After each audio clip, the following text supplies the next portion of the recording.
selamat datang di Meitas Reading Diary dan selamat tahun baru semuanya. Selamat tahun baru 2024. Semoga di tahun ini hal-hal yang belum tercapai di tahun kemarin bisa tercapai di tahun ini.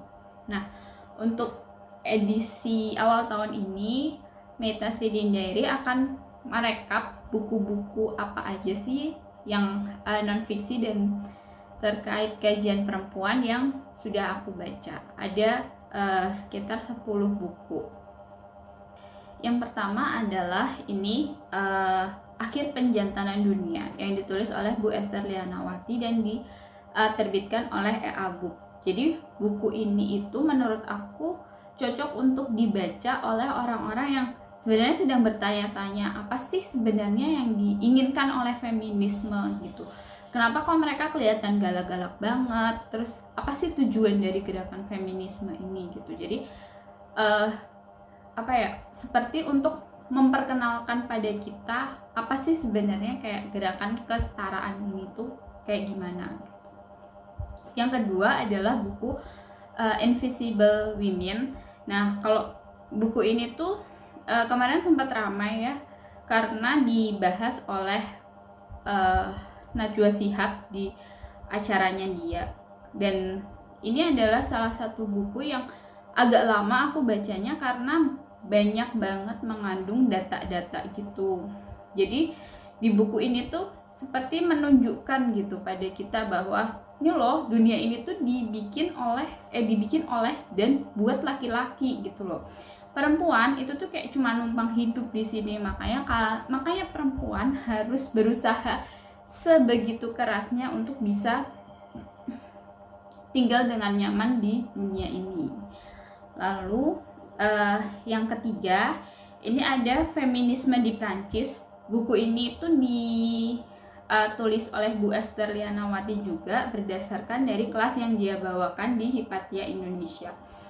Jadi buku ini itu mengajak kita pembaca untuk menelusuri perjuangan orang-orang Perancis, dan Bu Esther itu menekankan orang-orang ini adalah laki-laki dan perempuan dalam menciptakan kesetaraan. Yang selanjutnya adalah buku Demi Keset dan Rapat. Buku ini tuh menceritakan upaya perempuan untuk meremajakan organ intimnya atau biasa kita dengar dengan sebutan vaginal rejuvenation. Nah, ada satu pertanyaan besar yang ingin dijawab oleh penulis dalam menulis buku ini, yaitu apakah vaginal rejuvenation yang sudah turun-temurun dilakukan ya dari zaman Hindu-Buddha sampai sekarang dengan teknologi kedokteran yang modern ini adalah bentuk perlawanan terhadap wacana seksualitas yang mengopresi perempuan, atau malah sebaliknya. Jadi praktek rejuvenation ini disusupi agenda patriarki melalui wacana tertentu sehingga secara tidak sadar perempuan melakukannya. Buku yang selanjutnya adalah Period End of Sentence. Nah, buku ini tuh sebenarnya mengajak kita pembaca untuk menyadari, untuk sadar, untuk tahu bahwa menstruasi adalah siklus tubuh perempuan normal. Enggak perlu dibuat malu dan ini tuh bukan kutukan gitu loh. Ini adalah siklus tubuh normal. Jadi di buku ini tuh diceritakan tentang anak-anak remaja putri yang mereka itu dibully, kemudian dipermalukan ketika mendapatkan menstruasi atau ketika orang-orang tahu bahwa mereka sedang menstruasi gitu. Pembuliannya itu cukup keras hingga beberapa remaja putri itu terdorong untuk melakukan hal-hal yang nekat. Nah, buku selanjutnya yaitu Fix the System, Not the Women. Nah, buku ini tuh kalau tadi di Invisible Women itu kan kita dikasih tahu bahwa dunia ini tuh didesain untuk dan oleh dan untuk laki-laki gitu. Nah, di buku Fix the System Not the Women ini, itu kita akan membaca lebih dalam akibat dari dunia yang dirancang oleh laki-laki ini. Dunia yang dirancang oleh laki-laki tanpa memikirkan keberadaan perempuan. Ini kaitannya dengan masalah desain kota, kemudian struktur kebijakan, terutama terkait dengan kekerasan dan pelecehan seksual. Secara umum buku ini tuh dibahas kejadian-kejadiannya tuh yang ada di UK atau di Inggris. Buku yang selanjutnya adalah Vagina Obscura. Ini buku ilmiah populer, dan buku ini tuh kemudian menyadarkan aku bahwa buku ilmiah populer yang berbahasa Inggris itu memang dibuat seringan mungkin dan dibuat dengan kayak semacam teknik storytelling gitu. Jadi ada tokohnya, ada alurnya, kemudian ada kemudian yang dibahas itu dibahas secara seringan itu gitu. Dan walaupun buku ini berjudul Vagina, tapi kayaknya yang lebih banyak dibahas di buku ini adalah tentang klitoris gitu. Bahkan klitoris itu kita akan membaca tentang the whole klitoris. Kemudian ada juga yang membahas secara khusus tentang the gland klitoris. Bahkan di bab terakhir yang berjudul Neovagina itu kita tetap akan membaca soal klitoris ya. Yang di bab terakhir sih tentang bagaimana zaman dulu tuh nasib bayi-bayi yang memiliki klitoris besar gitu. Kemudian buku yang selanjutnya adalah Fruit of Knowledge. Ini aku suka banget buku ini. Buku ini kocak. Ini buku grafis. Buku ini kocak, celetukannya lucu, walaupun ini asalnya itu ditulis dalam bahasa Swedia atau Austria ya, aku lupa, tapi kemudian diterjemahkan dalam bahasa Inggris dan humornya masih nyambung sama aku. Kayak istilahnya tuh kayak satir gitu loh. Sayangnya karena buku ini tuh banyak membahas sejarah, jadi kayak dia tuh terlalu banyak mencantumkan si catatan kaki gitu dalam panelnya gitu. Dan si catatan kaki ini agak mengganggu si panelnya itu. Tapi bagi aku sih nggak mengurangi esensinya, nggak mengurangi kelucuannya, nggak mengurangi kebagusan dari si gambarnya si penulis gitu.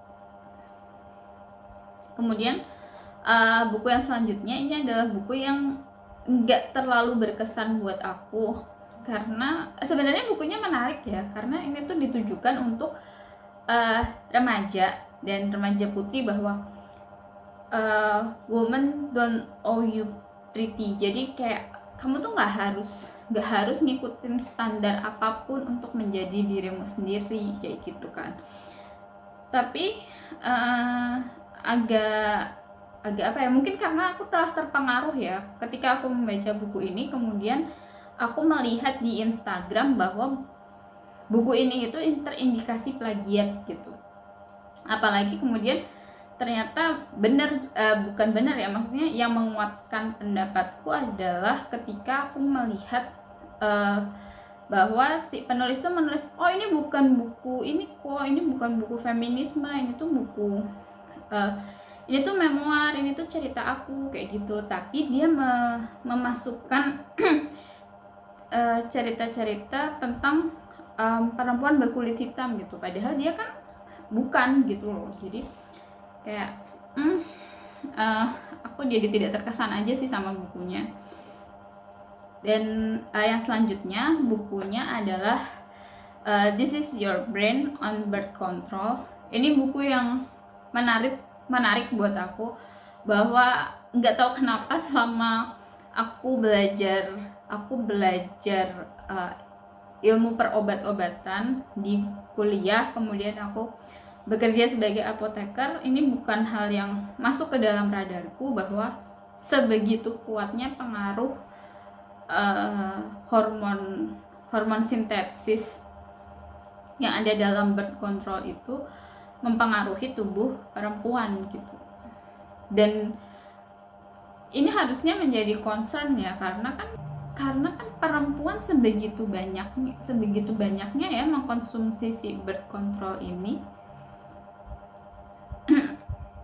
Yang selanjutnya adalah buku Womb karya Lea Hazard. Buku ini tuh menceritakan tentang rahim dan fase-fase yang terjadi dan menimpa rahim.